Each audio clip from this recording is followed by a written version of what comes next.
What would it feel like to actually enjoy your success?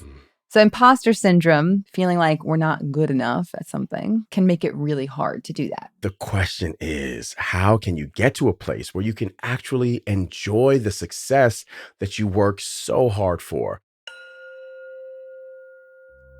In the final part of our series on imposter syndrome, we're going to discuss three things.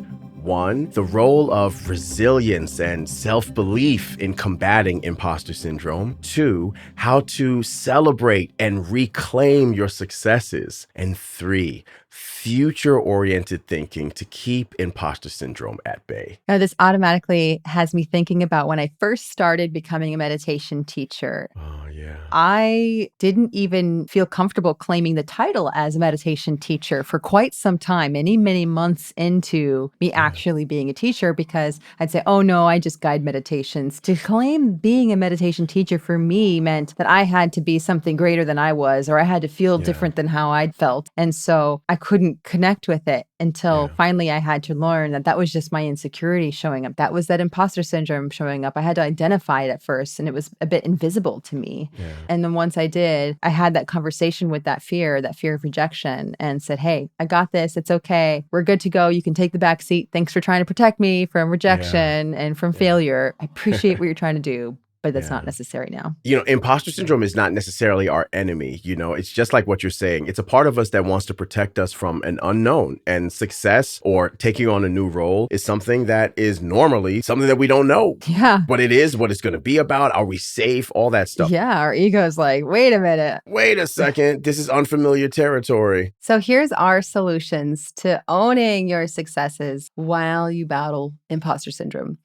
First and foremost, meditation and mindfulness practices, bringing your attention to what's happening in this moment so that you can acknowledge that doubt without judging it. That's key. That's right. That skill is so important to recognize in that split second. This feeling that I'm having, it might not even be a thought that I'm not enough, but it might just be a sinking feeling, like that shrinking, like, you feel like tight. Then recognizing, oh, that's the imposter syndrome showing up in my body physically. Sometimes that imposter syndrome voice can be so strong and so convincing and so powerful that it feels like an authority. But being able to say, I see you, and eventually you can even ask it a question. What is it that you want me to know? What do you need to thrive? What do you need to feel better?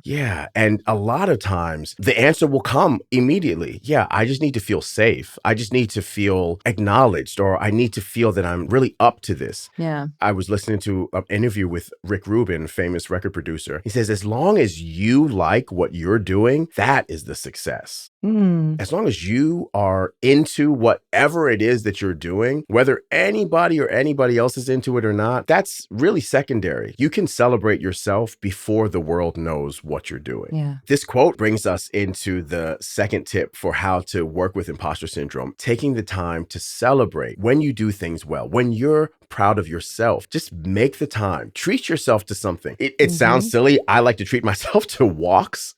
Walks are like a joy for me. So if I've accomplished something, I'll go on a walk and just kind of soak that feeling in. I like to turn on a fun song and dance to it, like a little dance party. Nice. I think it's really important that we vocally acknowledge our accomplishments out loud, like saying to ourselves, I did a good job, or like, way to go, which is great. But also to share how you feel with a friend, to tell them like, hey, I did this great thing. Love for you to celebrate with me. So these types of affirmations can really help us to build our feelings of self-worth. Now, I just want to add that all of this might feel a little silly at first, only because we are so habituated to the voices of self-doubt and self-criticism that building ourselves up might feel awkward. But take it from us, go through that awkward phase, because once you cross over the threshold of the awkwardness, you being there as a friend and a support for yourself and reaching out for other support, like Leah was saying, is going to be invaluable, and it'll be there for you forever. So the more that you acknowledge and own your success, the quieter your inner critic, that imposter syndrome, becomes. It might not ever fully go away, but you'll get much better at recognizing it when it pops up and Yeah. how to deal with it. Yes. So one thing that you can do to work with that imposter syndrome today is celebrate something that you know you did a good job on. It can be something big, it could be something really small, or it could be something in between. Whatever it is, really celebrate yourself. Even if it feels silly, really celebrate yourself, because we're building that inner cheerleader, that inner friend, so that that voice becomes the strong voice in our minds and in our hearts. So whether you play a happy song, take a walk like I like to do, call a friend or send a text, you buy yourself an ice cream, whatever it is, just do something to make yourself feel good. You deserve it.